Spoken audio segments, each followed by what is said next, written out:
Hi, everyone. Good afternoon. My name is Theresa Gilmore. I am the Vice President of Development and External Affairs for Boys and Girls Clubs of the Coastal Plain in Greenville, North Carolina. I hope you all are doing well. Thanks for joining us today. We're going to dive right in. You are listening to Set Up to Succeed, Structuring Your Annual Campaign. Thank you again for joining. The annual campaign is my most favorite thing to oversee in the development office at the club. So BGCA was kind enough to let me share some thoughts with you today. I'm going to jump right in and give you a little bit of background about myself. I began working with the Boys and Girls Club when I was in college at East Carolina University. I was an AmeriCorps intern there and was placed in a smaller town called Farmville, North Carolina, if any of you are familiar. During my time there, I met the executive director who asked when my term was over to come on into the admin office and work as the development associate on a part-time basis. And so I did that for a year. At that time, being a junior in college, I was a little aggressive and told them I needed a full-time position, and so they were kind enough, generous, to put me in the unit director position in a club that we call our Jarvis unit.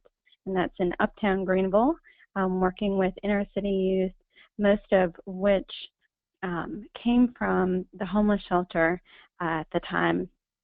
So I had a really great experience as the unit director, and then I left Boys and Girls Clubs for 2 years.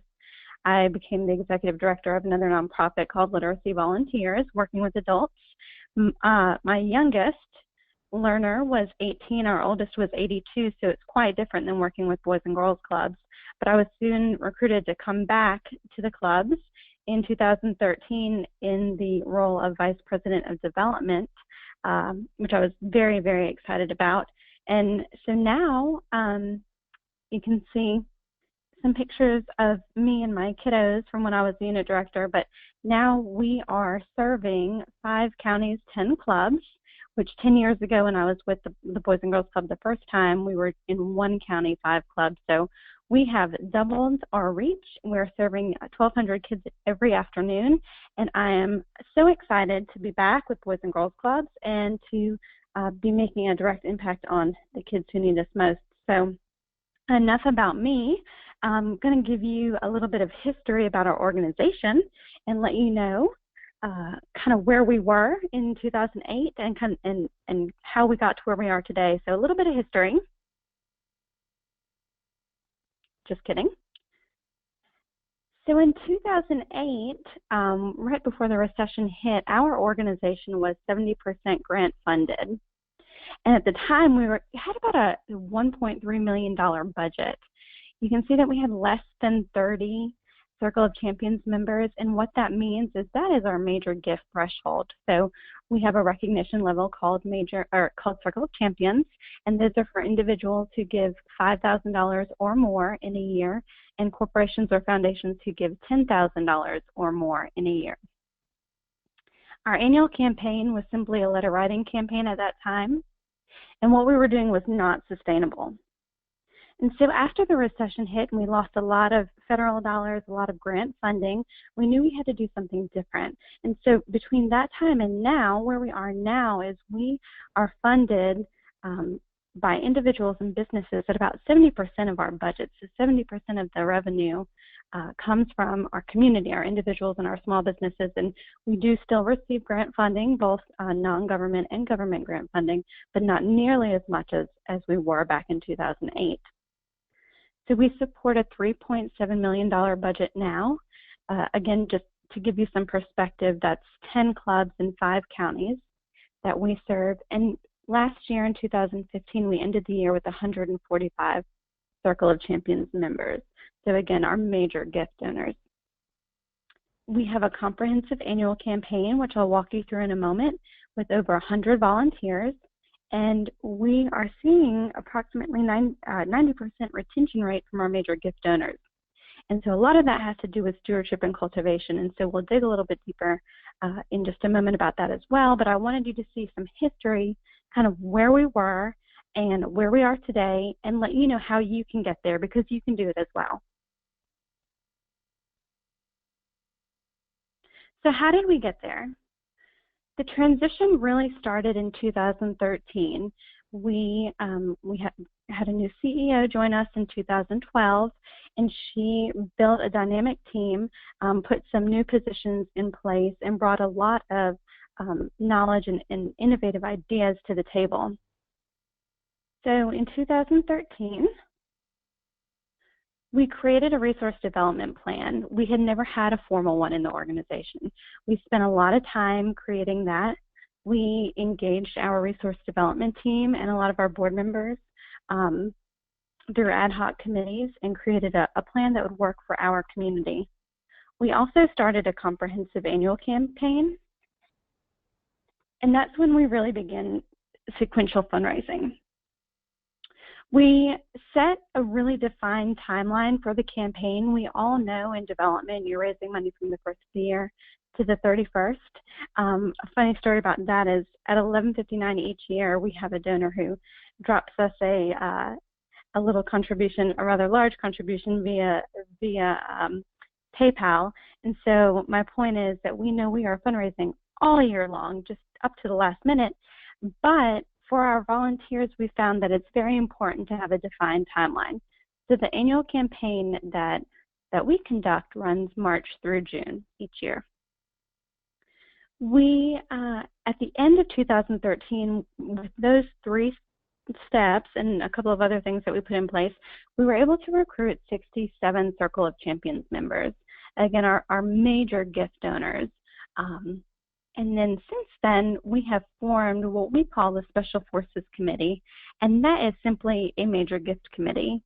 We just gave it a cute name and really got our community excited about being part of a very special task force. So we formed our Special Forces Committee, which is a small group, currently about 12 prominent community leaders. And again, I'll dig into that a little bit further later. But we also engaged 5 advisory councils. So because we sit in 5 different counties, we have our corporate board, but we also have advisory councils for each county. And those folks, while they might not have any voting right or direct voting power over things that happen throughout or responsible for fundraising in their own communities and sustaining their clubs. So we got those up and running. Each advisory council, some councils have 6 members, some have 22. It all depends on the community, but they're all expected to engage in fundraising. And then, like I said before, we ended 2015 with 145 major gift donors. And then we also created a stewardship plan. So I'm going to stop here for just a moment and talk briefly about stewardship. Our stewardship committee is composed of not only corporate board members and advisory council members, but other members in the community who may want to contribute to Boys and Girls Club, but don't want to ask for money.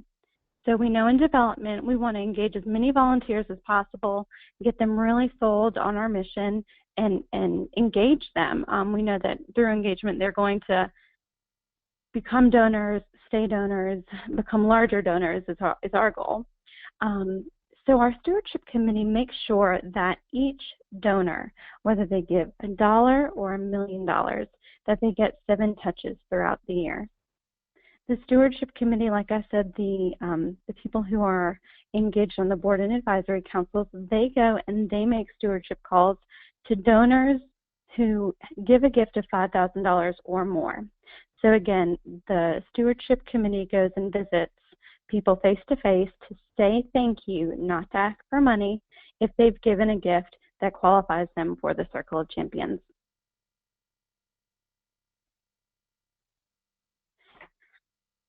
If you all are interested in seeing a little bit more about our stewardship plan, I'm happy to email you that later on an individual basis.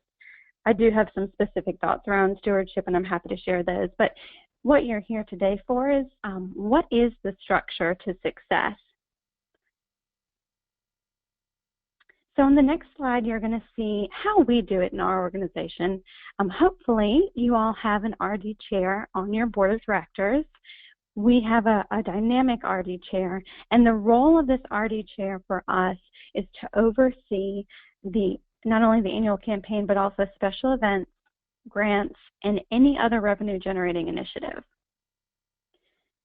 The annual campaign then is made up of 2 co-chairs. So we've got 2 very prominent people in the community who lend us their name and their time and their money. And they lead the initiative again from March through June. They're the face of the campaign. Now you'll see on the outside we've got the outer purple circles that say honorary co-chairs, and so that is something that we do every other year. We find someone who has made a great impact in the organization but may not want to engage on the level of attending meetings or actively soliciting. So we really just use their name. They lend us their name and co-sign on the annual campaign. Below the co-chairs for the annual campaign, you'll see 2 different silos. One is your Special Forces Chair. Again, Special Forces is just a cute name that we use for a major gift committee. And then to the right, you'll see the campaign teams. So those are general campaign teams. I'll explain those in a moment.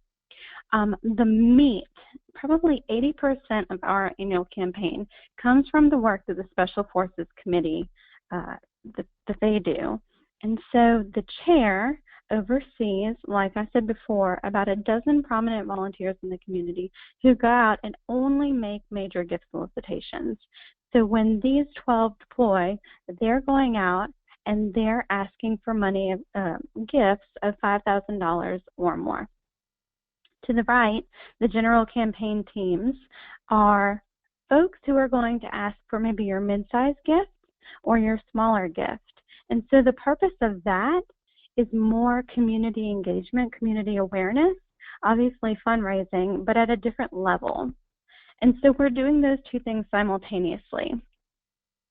Now what I'm going to do is leave that slide right here, but I'm going to direct you over to the right-hand side of your screen where it says Handouts. There is a PDF that's titled Job Descriptions. If you will open that file, I'm going to walk through just a couple of job descriptions with you, and I'm hoping that these documents are something that you can use and replicate in your organizations. So I'll give you just a moment to get that open. Again, it's the PDF that's titled Job Descriptions, and this is going to outline your annual campaign structure. So the first one that you will see is your RD committee chair. I will not spend a lot of time. I'm assuming most organizations that are on the line today have a resource development committee chair in their board of directors. But again, it just outlines their responsibilities as the liaison between the corporate board and the director of development or your vice president of development. And then next we move into our annual campaign co-chair job descriptions. And so you'll see in that first paragraph, it talks a lot about motivating fellow volunteers, communicating the importance of the campaign, serving as the voice. And that's really what they do. They're the cheerleaders. They are the leadership for the annual campaign. It discusses not only the role, but it discusses the qualifications. So we want to make sure that these volunteers who are signing up to be co-chairs of your campaign understand and feel appreciated, that they are well-respected members of the community. Make them feel really good about this, because it is a big title to have. In our community, Boys and Girls Club is the premier nonprofit, and so this is a very special honor, and you want them to feel honored. So let them know that part of the qualifications are their community involvement and their history of philanthropy. And then finally, you'll see the time requirements. And we just let them know that it's going to take approximately 4 to 8 hours a month for anywhere between 4 and 5 months. You can outline the things that you'll need them to do. Participate in meetings, recruit additional volunteers, motivate volunteers throughout the campaign, participate in donor solicitations, participate in leading weekly status update, meeting updates, and then participating in the kickoff and the closing events, which we'll dig into in a little while.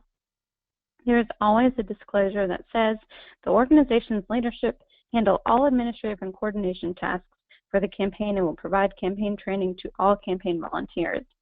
So when we sit down and recruit these co-chairs, we let them know that that they are the face. We do ask for their leadership, but we also don't want this to be a burden on them. We understand that they have jobs, full-time jobs, and that this is probably not their only other volunteer commitment. So on the back end, your development office is responsible for maintaining clean donor data, providing any documents for any meetings, providing timelines, providing agendas for meetings, invitations for events, and so on and so forth. We also dig a little bit deeper into that PDF that says job descriptions to the Special Forces Chair and also Special Forces members. Again, I hope these names don't confuse you, but this is your Major Gift Committee Chair and your Major Gift Committee team member job descriptions. Very, very similar. Again, you might see in the time requirement that this increases. For the major gift chair, it increases to about 8 to 10 hours a month, but the timeline is the same. So when you look at the team member job description, we see that the timeline begins to kick off in March and then ends in June.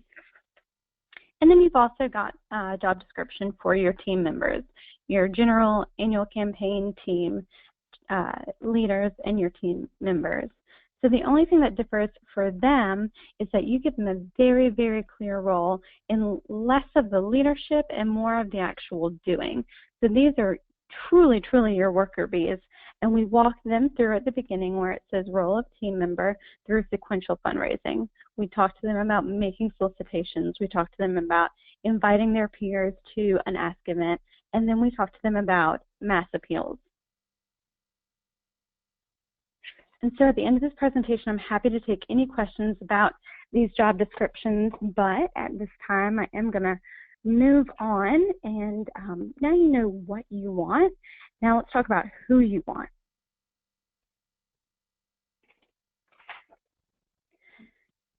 So when we identify the volunteers, we sit, I myself as the Vice President of Development will visit with our CEO, our RD chair, and anybody else who may be very impactful on your corporate board if they want to weigh in on identification of volunteers who will help you be very successful in your annual campaign. So once you've picked out the people in your community who you want to engage, make sure the recruitment piece is very critical. Make sure that you are going and you're visiting with them, depending on their role, face-to-face, and inviting them to join and be a part of your team. Make them feel very special. The more work you put into this up front, the smoother the process is going to be. So don't just drop an email or give them a call. Really go sit and visit with them and show them the job description. And if you are a department of one, this can be very time-consuming. So recruit others on the senior team to go and make those calls, recruit board members, recruit advisory council members, recruit your CEO, depending on that relationship and their time commitment, but really engage people on the front end and make them feel very appreciated and very special that you've asked them to join this initiative. So once you've identified and recruited your volunteers and you have gotten yeses from everybody that you want to be part of your team, because I know you will, then take time to train your volunteers. So we've done it two different ways, and I'll share my experience with you on both. We've done a group training, which is less time consuming for Boys and Girls Club professionals to get everybody in a room. We've offered two different trainings, a lunchtime and an evening training, and asked for all volunteers to come and join one of the two. We've also done it the following year, on an individual basis. And so we've gone to meet with people in their office or for those campaign teams. For example, BB&T, a bank in our community, they always host a team. And they have a general campaign team, and so we meet in their boardroom at the bank, and we conduct a training for them. So whatever is going to work for you and your community, if you do this one year, you may want to try it a different way the next if it doesn't work well for you. But try to accommodate the volunteers, but absolutely, definitely train them. Two of the things that we talk about in our volunteer training are external prospecting and successful solicitations. I've provided for you also, if you'll pop over to the handout section on the right-hand side of your screen, two things that we do during the training. One says blank volunteer checklist. Go ahead and open that now. This blank volunteer checklist will walk each individual volunteer through sequential fundraising. And this, again, outlined in the job description. This document is the worksheet, the supporting documentation for the expectations we've already provided them once we've recruited them. So during training, we will go through external prospecting and successful solicitation PowerPoints, but then we'll pull out this worksheet and we will ask them to go ahead and get started filling out their worksheet.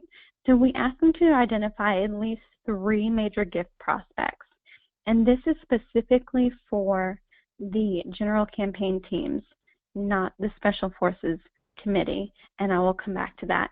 But again, just your general campaign teams. Each individual member fills one of these out, identifying 3 major gift prospects that they are committing to call on. We're asking them to provide 8 names for the Ask event. We call our Ask event the Be Great series, and that's in the midpoint of the campaign. We'll talk about the phases toward the end of this presentation.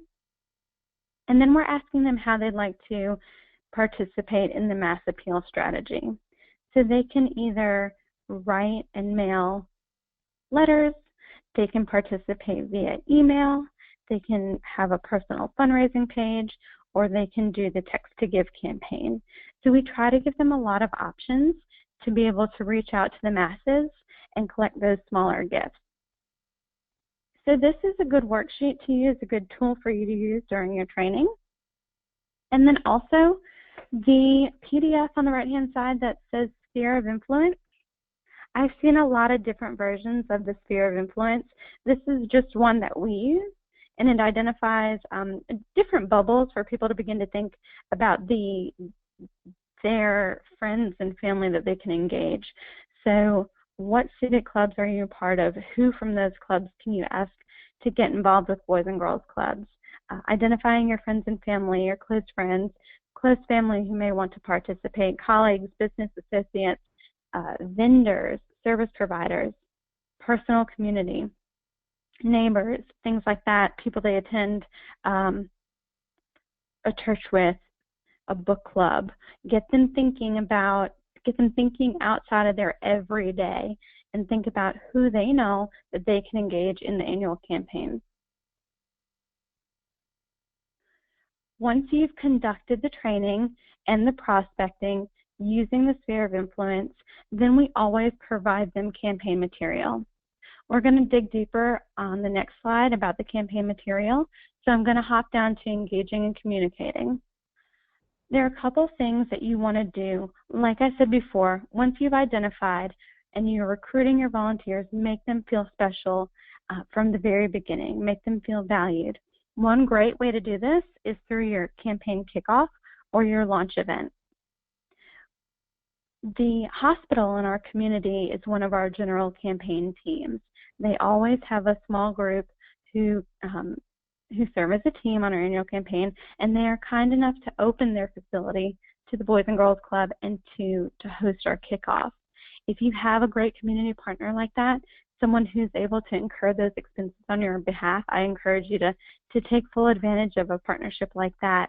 And I hope that you all have someone in your community who would host this event for you. But all it is a fun event. It's a time to get your campaign chairs up in the front, welcoming everybody, acknowledging the teams and the people who have agreed to be part of your annual campaign.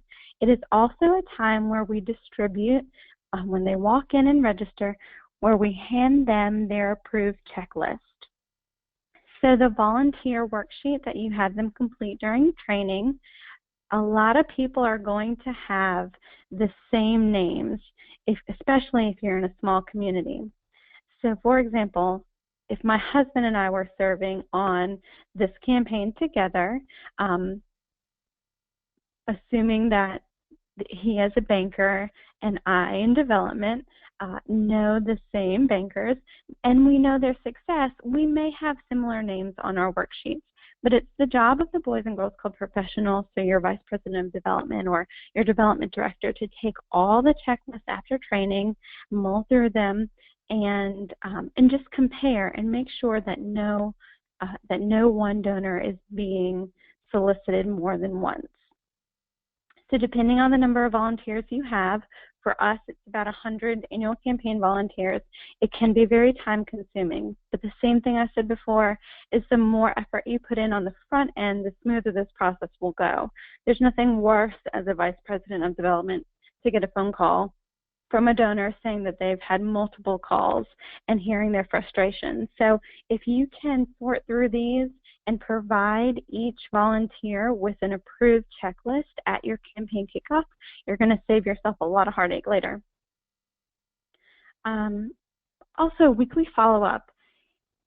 Again, another time-consuming thing for you, but it's so important to stay engaged with your volunteers. And so make sure that you're setting up a weekly meeting. Maybe it's coffee at a local coffee shop, or it's a conference call if you've got, just really busy volunteers, but try to do it face-to-face. Get them in the club. Have them come in and be familiar with your facilities. Wherever it is that you choose to meet with them, try your best from March through June to meet with your campaign volunteers on a weekly basis. And during that time, collect information. Have they gotten any commitments? Have they gotten any pledges? Ask those questions weekly. That way when you get to June, you've met and exceeded your goal and you're not short. So weekly follow-up is so important. And then also identify any red flags. Something, even though this is the third year we've done it, fourth year we've done our annual campaign this way, something that happened this year was that we noticed that a donor had been giving a large amount of money in the past 3 years, and then their gift this year was much smaller than before, less than half. And so what I found is that they were solicited, they were called on by a different solicitor, and that method of the solicitation was a text message. So identify red flags, anything that doesn't look right to you throughout your campaign. This gave me an opportunity to go back and say, hey, remember what we talked about at training? It is so much more important to go visit face-to-face. Less effective if we text or make a phone call or send an email. So try to identify red flags and stress during training. There is nothing more, there is no more successful solicitation than a face-to-face visit. Text messages, emails, phone calls, that's just not the way that Boys and Girls Club is going to solicit, and so let them know that up front. Okay, now we're going to jump into annual campaign material and what you can provide your volunteers. So when you begin to create your campaign material, identify what you want your community to know and collect the appropriate data. We are very fortunate to have a director of training and outcome measurement, and so she collects all of our, not only demographics, but our community needs assessment and data that supports what the club is doing to respond to those community needs. So work with your team, your Boys and Girls Club professional team, and understand what your community needs to know about the club, and then provide the accurate, appropriate data. Make sure that your materials are very clean, they have a direct message, that there's lots of white space. We'll look at an example in just a moment. And then, like I said before, state community needs and how the club is responding. One of our 5 counties is the bottom of the barrel when it comes to all health-related topics, childhood obesity, teen pregnancy. So state those needs and then let them know what the club is doing. Talk to them about the programs, about the professional leaders that you provide, the mentorship that you provide in the club, what those national programs are that you are implementing, and the data and the success behind those programs. And then finally, use the document to be very transparent with your donors. So again, I did this on purpose. I put a link there, not only for two reasons. One, because if you're anything like me, you like to steal great ideas from other clubs, so I hope these are helpful to you. Please steal any and all of these documents and use them to be very successful with your kids.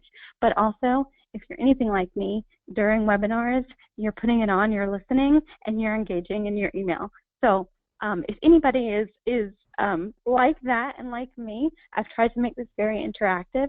So hop on over to the handout side and pull up the document that says 2016 campaign material. This right here is a picture of my little girl. This is Claire, and Claire wants you all to know that she approves the annual campaign material for this year. So in the PDF, you will see who we are, and then how we bring in and spend our money. So this is the first page that we speak with our donors about. We make them aware of the work that we're doing to bring in to raise funds. How we do that, the annual campaign is represented in blue as contributions, our special events, and then anything else that we do, United Way funding, grant funding. And then it's so important for them to see how the money is spent. Be very transparent. Donors will stick with you if they trust you and they feel like they're being communicated with. Demographics, and then on the next page is what we call kids in crisis. So that is one statistic from each one of our 5 counties that represents a different, almost priority outcome area. Teen pregnancy, juvenile delinquency, anything that we can then relate back to our impact. And our impact is information based on the year prior.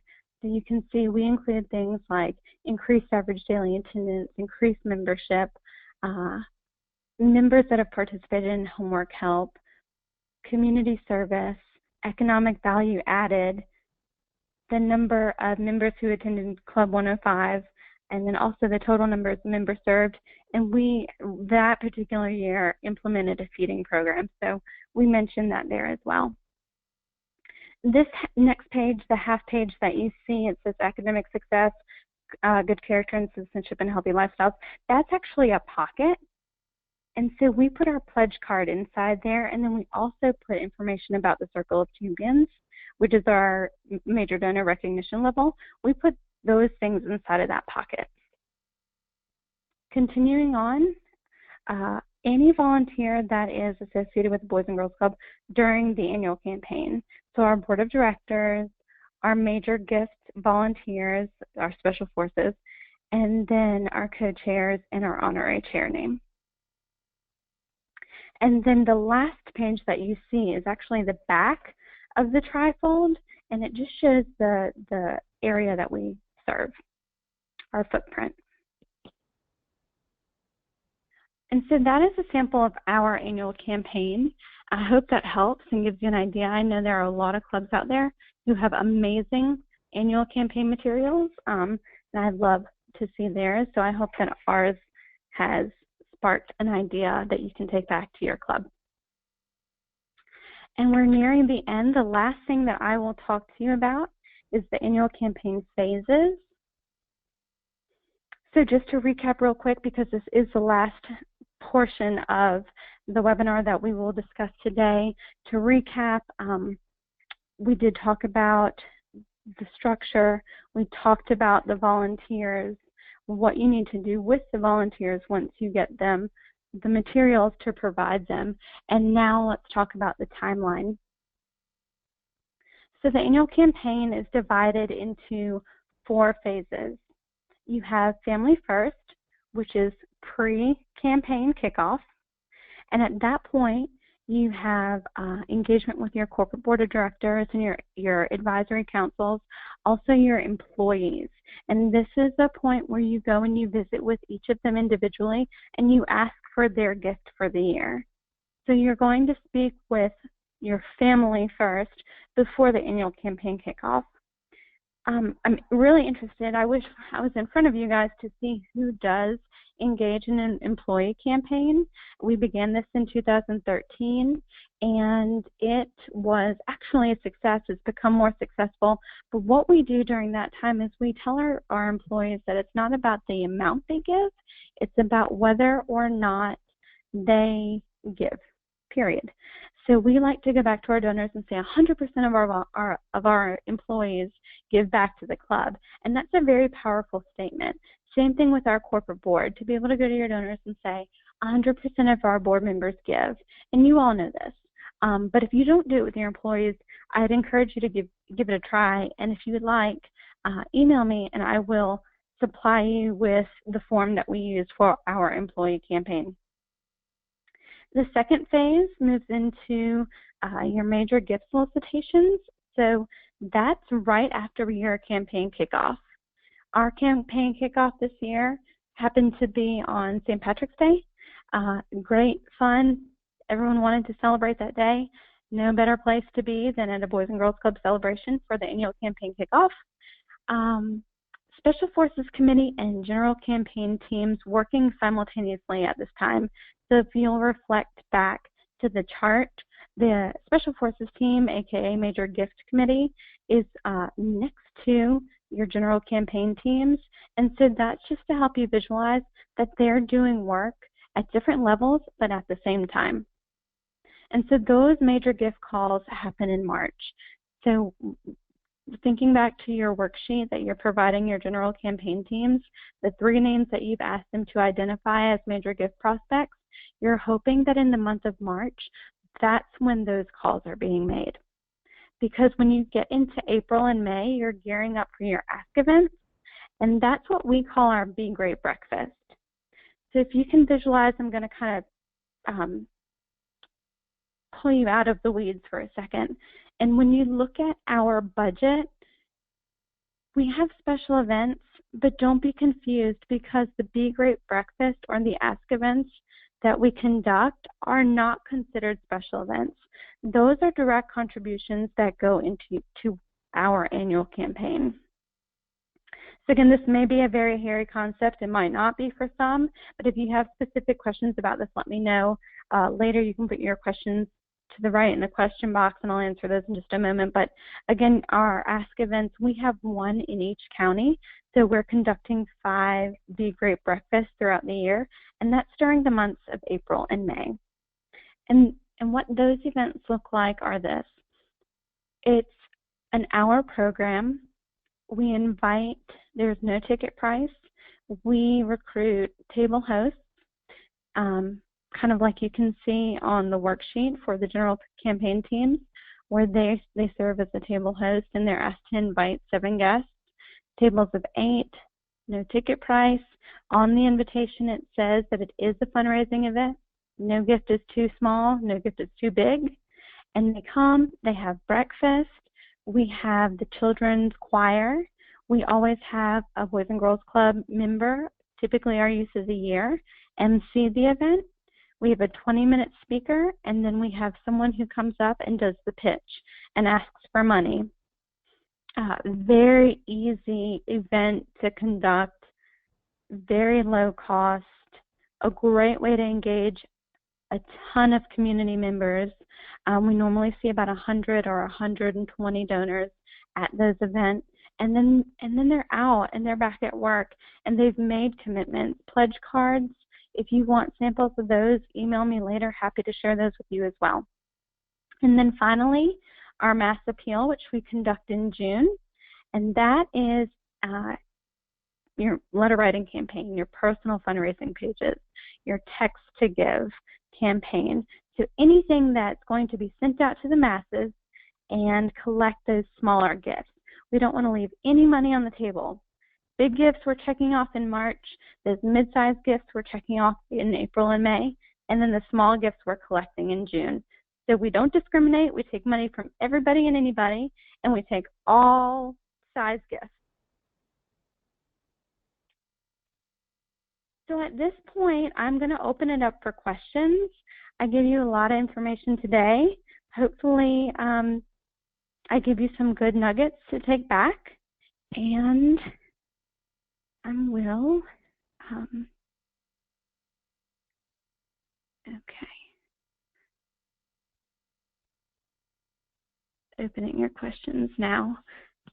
Is there a handout of the information that you're presenting now? Yes, handouts are all on the side. Click your handout box. Can you share your stewardship plan? Yes, Abigail, I'm happy to. If you will, see my email in front of you. If you'll just drop me an email and ask me to send it to you, I will send that to you as soon as we get off the line. Is the annual campaign the only mail solicitation you do? No.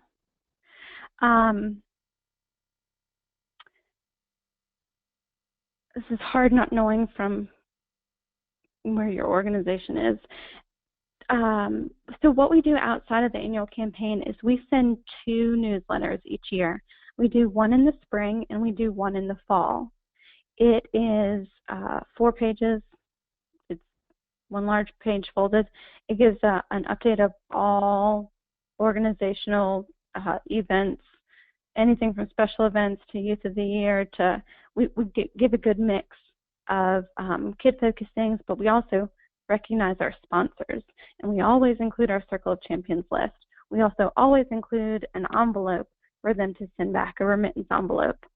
So no, the mass appeal phase of the annual campaign is not the only letter writing that we do. We do 2 newsletters throughout the year, and I hope that answers your question. Can you share the current slideshow? Yes, I thought that was on the handouts, but it's not. Are we able to get that up there for our participants? Yes, give me 1 second. Great, thank you. Okay, next question. What is your average budget for your annual campaign? That is a great question.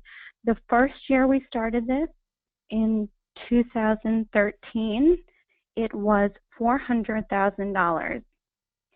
Currently, the budget size for the annual campaign is $1.8 million.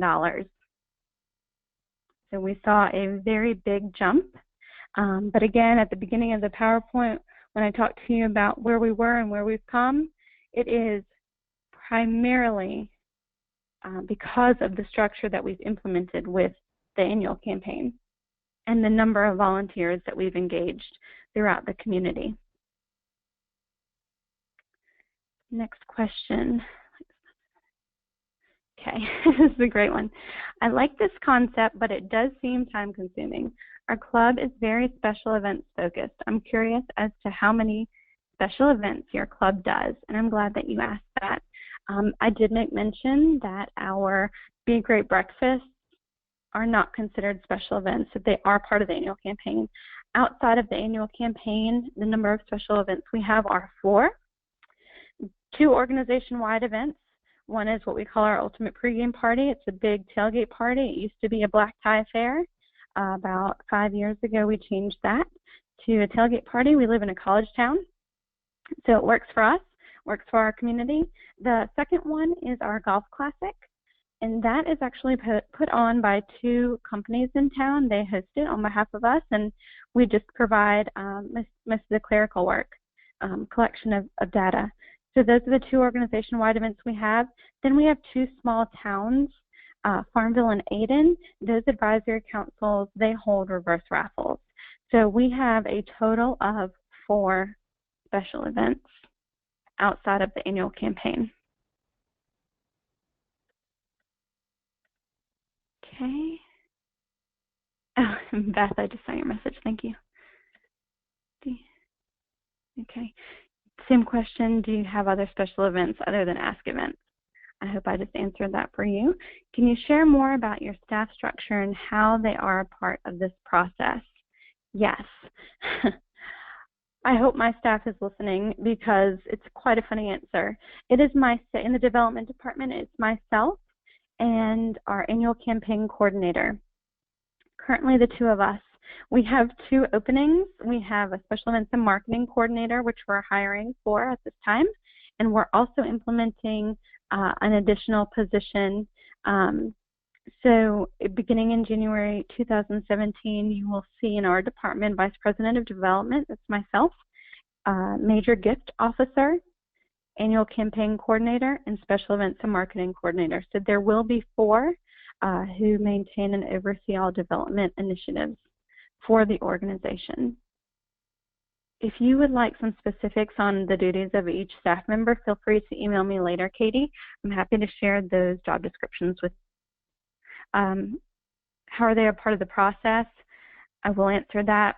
They are responsible for attending all major campaign events such as the kickoff or major gift committee meetings, but they're also responsible for the weekly communication.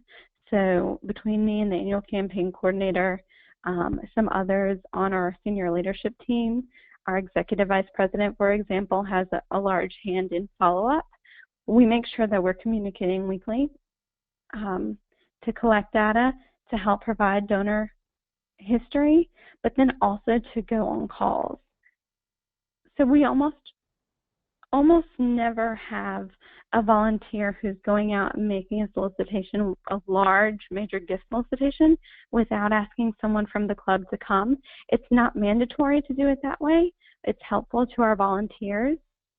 It's our responsibility as Boys and Girls Club professionals to be available to go tell the Boys and Girls Club stories, because while our volunteers can open the doors, we can provide those personal stories that will pull on the heartstrings of our donors. Okay. Follow-up question from Abigail. Let me be more precise. Are you spending $400,000 to $1 million to conduct the campaign, or are you raising that amount? We're raising that amount. That is not the expense.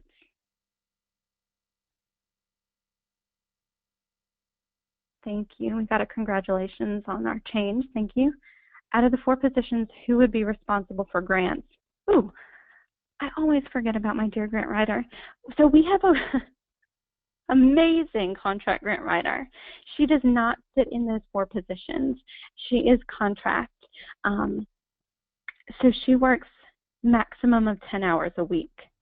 And I'm happy to share that resource with you, her contract between the club, between her and the club. She's just hired to do, and she brings in about $900,000. This year it'll be a little bit over $1 million in grant funding. But she, lucky for me, was a former executive director who never came back after maternity leave from another organization, and so I was able to snag her. That's kind of how she came into play. So 4 full-time positions in the office and a contract grant writer. I can't believe I forgot to tell you all about her. Next question, how do you get such a great volunteer base? We really struggle with quality volunteers at our club. If our club relied on volunteers to raise money, we wouldn't be successful at all. Okay, that makes me laugh because I feel your pain. I understand. So the way we get our volunteers engaged is this. Go after your young bankers or any person in a sales position. So think back on your major donors. Hopefully you can think of a bank or a hospital or a car dealership. Anybody that is your donor, go to them and ask them to get more engaged in the Boys and Girls Club. So an example, again, I'll go back just because I referred to them before, BB&T. It is a bank that we have our account through, and they also give financially. Well, we went and we met with the market president, and we said, we would love for BB&T to have a campaign team. Are you interested in getting some of your young or even seasoned bankers engaged? And so they gave us 8 employees. that had committed to serve on a team. So go back and think about your donors and just use this as an opportunity to cultivate them, to get them more plugged in. And then through this process, hopefully you'll see your gifts increase. And that is a great point. I hope that answered your question. Okay, thanks. What is the budget of your club in terms of operating costs? $1 million in grants per year. Holy cow.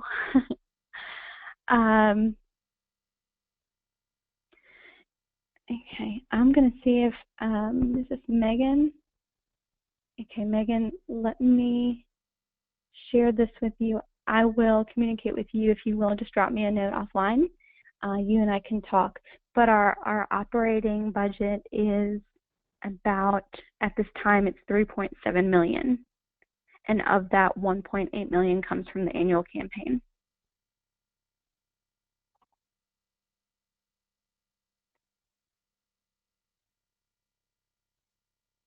Okay. So at this time, I don't see any other questions.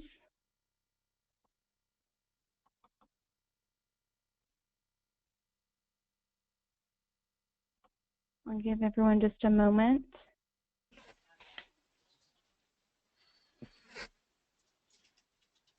Theresa, you just had one more question pop up.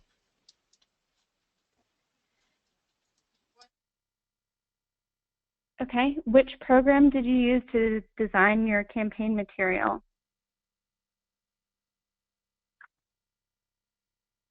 We have someone in-house who is insanely crafty, can fix a bus with a rubber band and chewing gum, or can design campaign materials.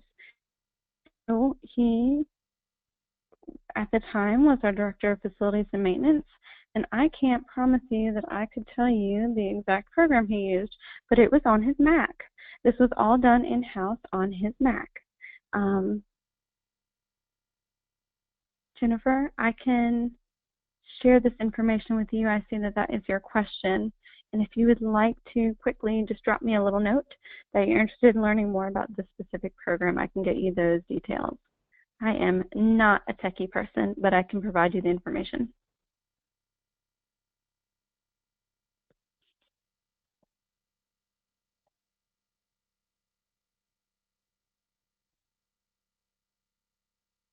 Okay, any other questions?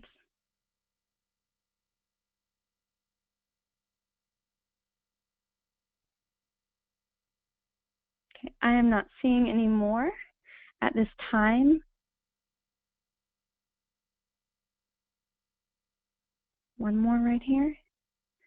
How many total donors do you have towards your annual campaign? We have in our system right over 5,500 donors.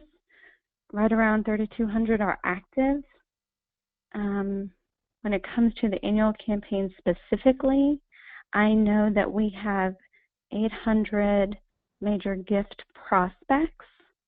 That does not mean that they all give, but those are the ones that we are calling on. So about 800 of those 3,000 are major gift prospects, and then the remainder come in from smaller gifts, ask events or special events, the newsletter that goes out twice a year, those sorts of things.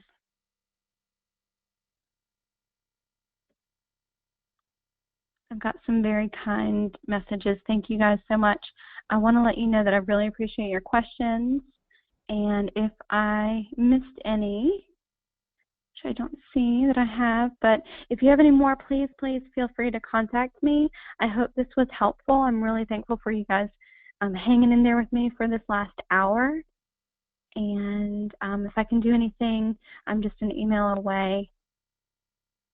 And I hope you guys have a great success in implementing annual campaign. If you haven't started to do an annual campaign, a comprehensive annual campaign at your club, I encourage you to do so. There are a lot of great resources through BGCA. There are a lot of great resources with other local clubs. If you're on Facebook and you're not hooked up with the the RD group on Facebook. It's a closed group. You have to send a request, but I encourage you to do that. There are a lot of local clubs that share documents on that Facebook page outside of the marketing resources on bgca.net.